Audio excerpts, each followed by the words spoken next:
force transfer in tendons, so we had used one mechanics of materials approach, and we got a relation between the force transfer before the force, when the hydraulic jack force is applied, and after the removal of the hydraulic jack force. Okay, so then what we did, we found out what is the force which has been transferred, and then we also found that the concrete was subjected to compressive stress over the entire region.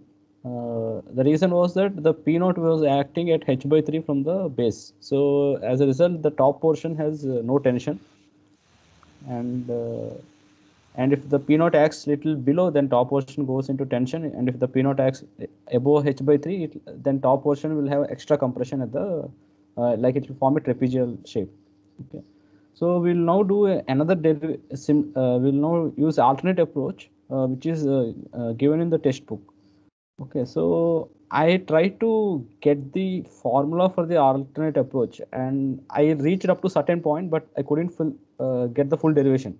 So I cannot present that derivation of the alternate approach. So I'll just go through the procedure of how to find the force transfer for the eccentric tendon problem.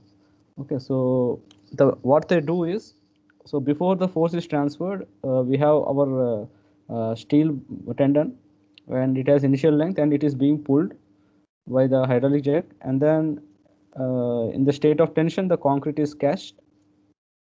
So the concrete will gain strength, and then the tendon force is released. So this steel tendon will try to compress. So the initial force before the concrete is deformed or before the concrete is bent, that force is P superscript O. Okay, so let's call P hat O. Okay, this P superscript O, let's call P hat O.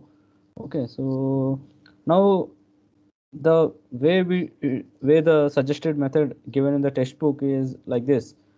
So we assume a rectangular cross sectional area with width B and height h, and this pre-stressing tendon is located at a distance ys from the base. Okay, so what we do is, before the force is transferred, we are looking into this analysis. So we come up with the effective section. So effective section means we remove that steel area and put it outside. Then that steel area we multiply with the modular ratio. So we get m times as, and since the hole is left, we remove small as from that m times as and put it back into this. So we'll get this effective section. So we have this entire concrete area, and this part of steel is converted into concrete. So it will be m minus 1 as. So you have done this calculations, this in the reinforced concrete design. You came across this effective cross sectional area. So that was done for a beam before cracking has occurred at the bottom. So this is the effective cross section. And now we can find out the properties of the, we can locate the neutral axis. So the center of gravity of this rectangular section is G, and it lies at a distance of h by 2.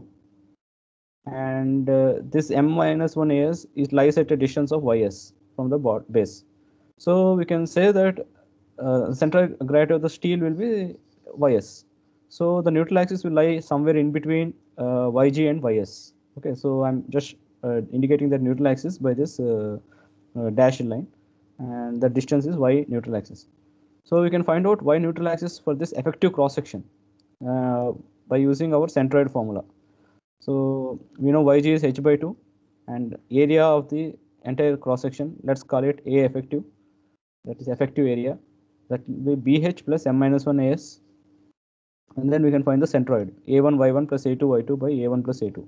So for the rectangle, it will be bh, and y1 will be yg, which is h by 2, and for the steel, a2 will be m minus 1 as, and y2 will be ys, and area is ph plus m minus 1 as. So with this we can get the neutral axis of the effective area, effective section. Now we can find the moment of inertia about this neutral axis. So again, there are two parts. One is the rectangular part, and the other one is the steel part. So there is an offset between the centroid and the neutral axis. So we can use our parallel axis theorem. So moment of inertia of the rectangle above the neutral axis will be moment of inertia about the centroid plus area into the distance between the centroid and the neutral axis square. So that is BH cube by 12 moment of inertia about the centroid plus area into distance between the neutral axis and the centroid. So BH into YG minus Y neutral for the effective section square. Then the second part is this steel area, which is located at a distance of y neutral axis minus ys. So this distance is y neutral axis minus ys. So we multiply m minus 1 as into y neutral axis minus y square. So this is the moment of inertia about the neutral axis of the effective section moment of inertia. So once we have found the properties of this effective section, then we can look into the stress profile in the concrete. So initially, this concrete it will remain horizontal, and the force which is coming onto the tendon is P hat O. So it is acting at a distance of ys, and this is the neutral axis of the effective section. And we can find out what is the distance of this P naught, P hat O from the neutral axis. So that E value will be difference between y neutral axis minus ys. Okay, so that is the E value. So what we can do is we can treat this system as a force, a single force acting on the concrete. Now we can move it as to this point to the neutral axis as a force and a couple. So we have this P, so we can move it to this point P as a force plus couple. So the couple is M. So the M value will be the distance between these two lines, which is E. So the couple M will be P naught E effective. Okay, I think you have done this in engineering mechanics in your first year. So you put one force in the like this to the right side here, and equal opposite force. How to transfer it? You put one force here, and then I don't remember. Maybe next class we'll discuss that. So anyway, we'll transfer Force and moment. we'll take it as a force and a couple. Okay, we move to the force to this center, to this neutral axis location, and force plus couple it is becoming. Anyway, we'll discuss this in detail maybe next class when you drew the pressure line diagram and all. We'll have to discuss it. So for now, we can take this force as force plus couple system. So at the neutral axis there is this force P naught, and there is a bending moment or couple M which is acting, which is the value is P naught E effective. Now, what is the stress coming onto the concrete? So we can treat this problem as a linear elastic problem. So we can do method of superposition. So we will find out stress produced by this force P naught and the stress produced by and then we'll find out the stress produced by this couple. Then we'll add up those two stresses. So what is the stress produced by this P naught? So it is acting at the neutral axis. So it will produce a uniform compression in the across the entire area. So that uniform compressive force is indicated like this, and it is P naught by A effective. That is the effective area of the section. And then we have our bending moment M. So it will produce some stresses.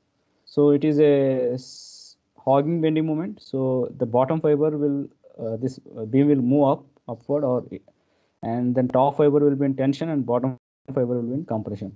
So the compressive force you can find out, and the tension force you can find out at the top and the bottom. So the formula we use is flexure formula, sigma is equal to my by I. So y is the distance of the point from the neutral axis. So that is what we are doing here. So bottom fiber is in compression, top fiber is in tension, and this is the neutral axis. The distance of the bottom fiber, the bottom fiber from the neutral axis is yb effective, and distance of the top fiber from the neutral axis is yt effective. So we get the compression at the bottom as my by I. So y is with yb, and the top will be myt by I, and yt will be this distance.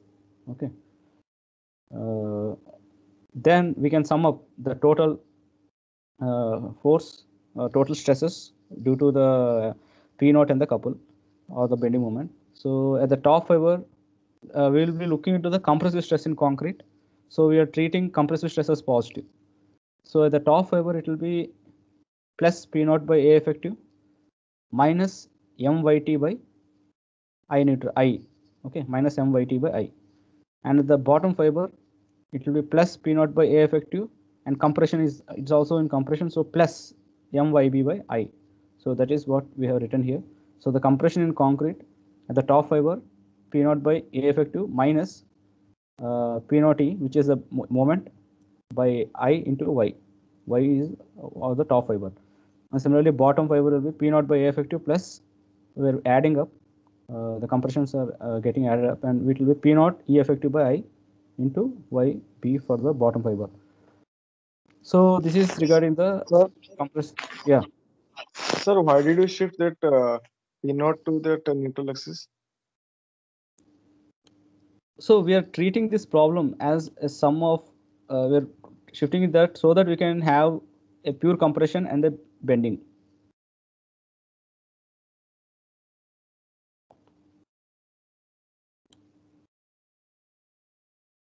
If you want to analyze it like this, then it is easier to do it like a superposition, like you put P naught here and bending moment. So two things we are analyzing. And if you do like this also, it will require extra bit of algebra. You can do it. If you want to do, you can do it. So you have to find the stress value at any point. So you can try it and do, probably you'll get the same answer. Okay, sir. I think you have done this irrigation engineering or that gravity dam analysis also. Probably you can treat it like a bending plus combined bending moment diagram, like axial load plus bending. In mechanics of materials, you must have learned that. If you have a load, you can if eccentric loading, you have to treat it as a pure compression plus pure bending. I can give that slides or something like that. You can read. Maybe I'll send it today so you can read it. Combined bending, combined axial load plus bending moment. Combined load is acting. How to analyze? So that is what I'm doing. I put the basics here. So I have one question. So what is the stress in the steel, or what is what is the stress in the concrete at the level of steel? So that we don't know, we can calculate it. So that stress in the concrete at the level of steel, we can give as C is the represents concrete, and S represents concrete at the steel level. Okay, so stress in the concrete at the steel level, what is it? So for that, we just have to calculate the distance of this point, or the distance of the concrete at the steel level from the neutral axis. So that distance is, let's call it E effective, and E effective we get as Y neutral axis minus Y of the steel. Okay, so that, so here what will happen, that the steel level is below the neutral axis. So instead of Y, we replace it with E effective. Okay, so we'll get the stress in steel at the concrete level, stress in concrete at the steel level. So we are finding out the compressive stress. So compressive stress will be P naught by A effective plus P naught moment by I into Y. Y is E effective. So once we know the compressive stress in concrete at the steel level, I just have to skip 2 slides. Yeah. Okay, so once we know the compressive stress in the concrete at the steel level, we can calculate the compressive strain in the concrete. So that value is sigma by E. So E for the concrete. So we have found the compressive strain in the concrete at the steel level. What does this compressive strain, how does it relate with the steel? So we have discussed that the loss of strain in steel, it is equal to the gain in the compressive strain in concrete. Okay, whatever steel the strain is, it is losing as it moves from the hydraulic, when the hydraulic force is applied, to after the state where the transfer of forces have occurred.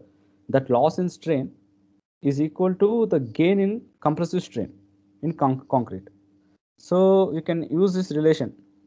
Loss in strain in steel we represent as delta epsilon s, and that is equal to epsilon strain in concrete at the steel level. Okay, so this is the strain produced in concrete at the steel level. So we can find out what is the loss of stress in steel. So we have to find delta sigma s. So we multiply E of steel times delta epsilon s. So ES delta epsilon s. So what we get when you have ES delta epsilon s, we replace delta epsilon s with ECS, epsilon CS, and epsilon CS is sigma CS by EC. And we take we have modulus of steel by modulus of concrete. So the ratio will be modular ratio M. So the loss of stress in steel is equal to M times the stress in concrete at the steel level. Okay. So yeah. So the loss of stress in steel is M times the stress in concrete at the steel level. So what is the loss of stress in steel? The initial stress is sigma hat s, sigma hat s minus sigma subscript s, and that will be equal to M times sigma cs. So we can get the final stress in steel as sigma naught s, which is, we can send this sigma naught s to the right and M sigma s to the left. So we'll get sigma naught s minus M sigma cs. Okay, and if you want to find the force, we multiply the stress with the area. So P naught will be As sigma naught s. So this is the force which is transferred to the concrete, or which is the final, it is the final force in the steel. So once if you do this calculation, you'll get the same answer as we did yesterday. So we had found out the relation between those two quantities, P hat O by I neutral axis plus As into y Na minus ys square, that is equal to P subscript O by I neutral axis Ixx. So that same thing we are getting here. So we'll see that through example. Now after the force has been transferred, so basically if you are working with P hat O, that means before the hydraulic jack force is being transferred to the concrete, or the tendon force is being transferred to the concrete, you will be working with the effective section. So you have to find all the effective section properties, and then you have to apply you have to treat the problem as a axial load plus bending moment problem. So you will find the compressive stresses due to that axial force, and then the forces, compressive and tensile stresses due to the bending moment. Then add them up. So at the bottom fiber, it is compressions are adding, and the top fiber there is a compression tension. So you are subtracting the tension from the compression. Okay, and you will find the stress at the neutral axis at the steel fiber, and then once you find the stress there, you can find the strain stress in the steel, which is M times sigma concrete. And once you find the sigma M times sigma c, that is a loss of stress in steel, and you get the final stress value. And after the force has been transferred, we can do the same analysis. Yeah, so what we do here we will be looking into the gross section. So we will not look into the effective section, we will just look at the rectangular section and locate its centroid, and this centroid will also be the neutral axis. We are not looking into the steel area here, we are looking only into the concrete section here. So we'll have A gross is equal to BH, and moment of inertia about the neutral axis will be equal to, it will be like passing through the centroid, so it will be BH cube by 12. And then we want to find the compressive stresses. So we have our beam, and then the neutral axis, and then the force which has been transferred, P subscript O, and its distance from the neutral axis will be Yg minus Ys. Okay, so Yg will be, for a rectangular section, it will be H by 2, and we can find out E is equal to H by 2 minus Y steel level. So again, we will treat this force as a combined axial load plus, we'll transfer this force to the neutral axis. So there will be P naught, and there will be bending moment P naught E. So that P naught, since it is passing through the neutral axis, it will produce a pure compression, and the bending moment, pure bending moment, will produce pure bending with a tension at the top and compression at the bottom. So we will get sigma at the top will be P naught by A gross minus P naught E. This is M, my by I. So y is yt. So yt will be this distance, and for this problem it will be h by 2, and sigma bottom will be compressive force, compressive stress P naught by Ag. Again, we are using gross section here, and compressive stresses will get added up at the bottom, so it will be my by I. So m is P naught E, and yb by I neutral axis. So this is the top fiber stress and bottom fiber stress, and we can find out the stress at the concrete level. It will be stress in the concrete at the steel level. So the y value will be E, and it is lying below the neutral axis, so it will be in compression. Bending moment will produce compression, so we'll have P plus m E by I. Okay, so this is what we have, and we can what we can do. We can solve an example and then see what will happen.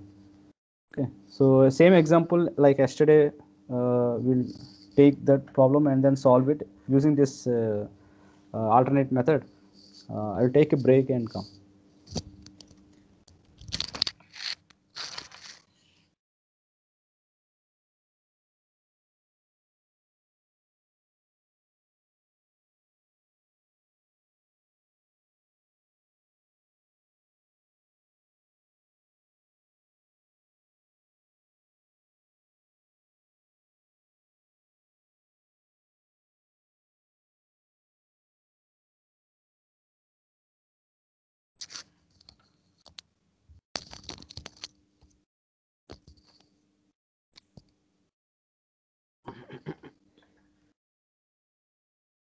Okay, so the example is straight. Yeah. So in the example, we have a rectangular section with breadth 200, height 300, area of pre-stressing steel 500, location of the steel from the bottom ys it is 100, and we have initial pre-stress applied through the hydraulic jack as 1050, modular ratio 6.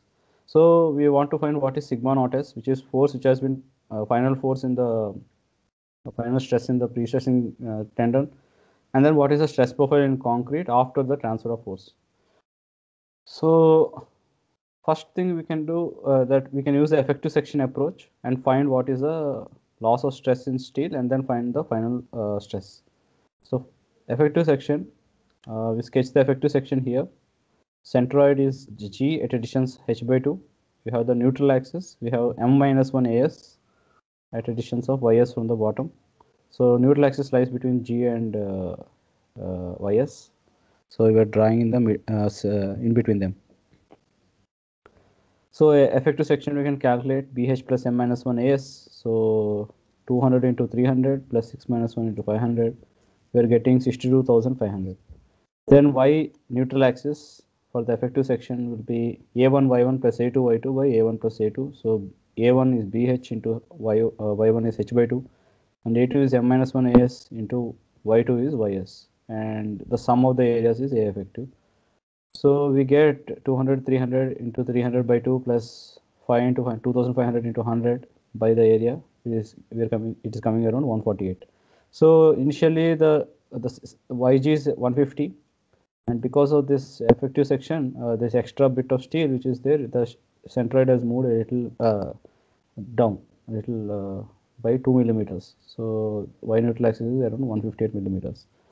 So we can calculate what is E effective, that is the distance of the steel from the neutral axis. So E effective will be y neutral effective minus ys. So this is 148 minus 100, we will get 48. Then we can find out moment of inertia, ph cube by 12 plus bh using parallaxis theorem, ph into yna minus yg square, and steel will have some moment of inertia that will be m minus 1 as into y neutral axis minus ys. So if you substitute those values, so 200 300 cube by 12 plus 200 and 300 into distance between neutral axis and the rectangle centroid, so 148 minus 150, which is 2, and we have m minus 1 as into 148 minus 100. So this value is coming around 4560 to 10 power 5. So we have found out the section effective section properties. We can find out what is the initial stress which is in the tendon. So it is sigma naught times area. So it is coming around 525 kilonewton. we can calculate what is a compressive stress in concrete at the steel level. So we have P by effective area plus M by I into Y. So M is P times E effective, I is I neutralizes for the effective area, and the distance of the steel tendon or the from the neutral axis is E effective. So we get this expression. So we can substitute the value P naught 525 into 10 power 3 Newton by area 62,500, and we have 525 into 10 power 3 into 48 square by that moment of inertia. So we are getting around 11.05 Newton per millimeter square. So this is the compressive stress in concrete at the steel level. And then we can find out what is the I have shown this. What is the compressive strain in concrete? It will be sigma CS by EC, and we have the relation loss of strain in steel is gain in compressive strain. So we can find out what is the loss of stress in steel. It will be M times sigma S. So we get 6 into 11.05, so 63.3 Newton per millimeter square. So that is the loss of stress in steel. So initially we have 1050 Newton per millimeter square, and that gets reduced by this much amount, 66.3. So we have sigma naught s minus sigma hat s minus sigma naught s is equal to delta sigma s, and 1050 minus 66.3, we are getting around 984.7. So yesterday we did that this example, and we had something like 984.3. So it is a close value, and we can get what is the final force in the tendon. So it will be P naught is equal to AS sigma naught S. So it is coming around 492.3 kilonewton. Initially it was 525, now it is 492.3.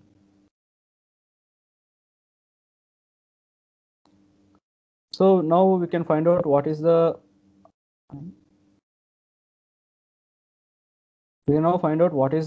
stress in the top fiber and what is the stress in the bottom fiber using the effective section. So we need to find out what is the distance of the top fiber from the neutral axis. So y top is equal to y h minus y neutral axis. So 300 minus 148, it is 152. So we can calculate the value for the stress. This is all compressive stress. Okay, when I say sigma top, it is referring to the compressive stress. So it will be P naught by A effective, because the top fiber is in tension due to the bending moment. We will put the minus sign.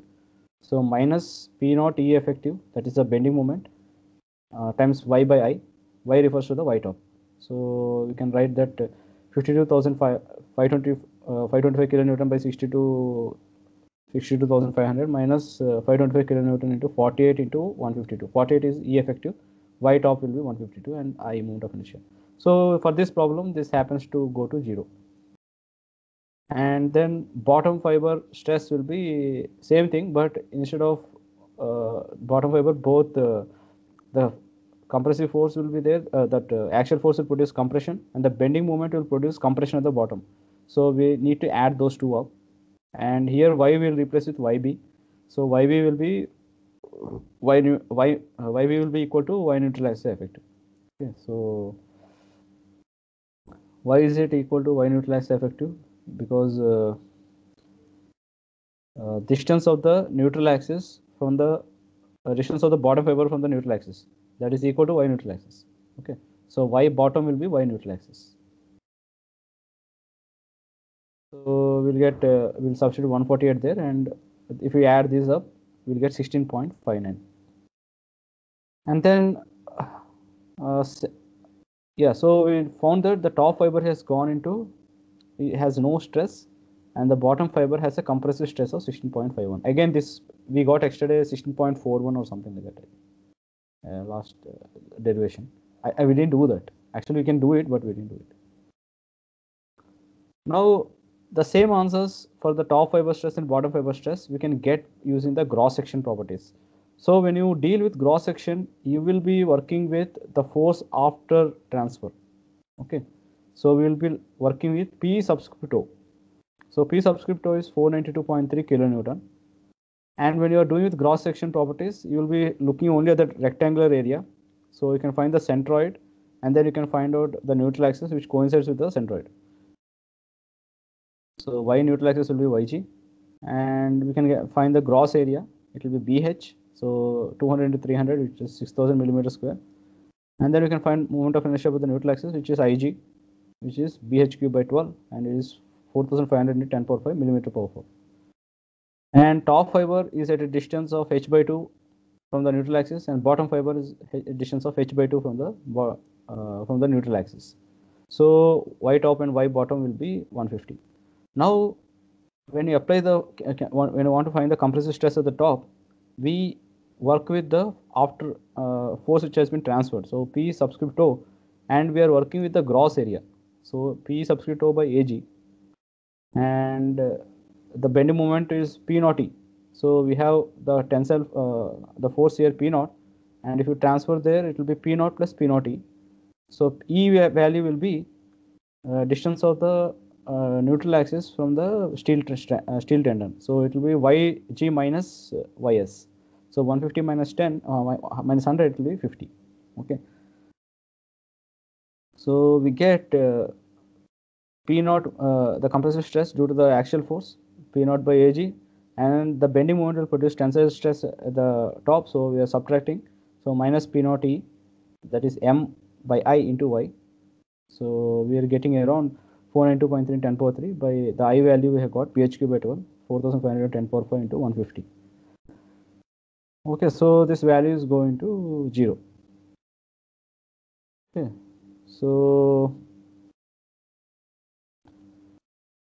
now we can find out the bottom fiber stress. So it will be P naught by Ag. Again, we are dealing with the force after transfer force, and we are dealing with the gross area, plus P naught E by I neutral axis. Again, I neutral axis refers to pH cube by 12, and E refers to the distance of the centroid from the steel strand, and YB. YB is the distance of the bottom fiber from the neutral axis. So it will be H by 2. So if you calculate this, you will get around 16.41 Newton per millimeter square. So again, if you use cross section properties, and if you use P naught, you are getting the same stresses, sigma top and sigma bottom, as when you use the before transfer forces and the effective section. Okay. So here also we got 0 and 16.51. It is a little close. The small difference is there, but it's close. So when if you are using before transfer forces, you have to use effective section properties, and if you are using after transfer force in the tendon, then you have to use the cross section properties. Okay. You will not calculate the effective section. You will be working with the cross section, and then you will get the same answers. So I had done, so this brings the class to conclusion, and I had done this, I'm trying to derive this formula. So whatever effective is P naught by A effective, which is A plus M minus 1 AS, or A plus MAS, area of concrete plus M times area of steel, plus P naught E effective square by I neutral axis effective is equal to P naught by Ag plus P naught E square by I neutral axis. So I'm trying to get this. I reached at certain level, means I had to do a little bit extra derivation. I got this relation, P naught by A effective plus P naught by Ag is equal to plus some term I got, but how to get this, and I don't know right now. So if anyone is interested, they can try working on this. Hopefully I'll find out I'll spend some more time, and maybe I'll eventually get that.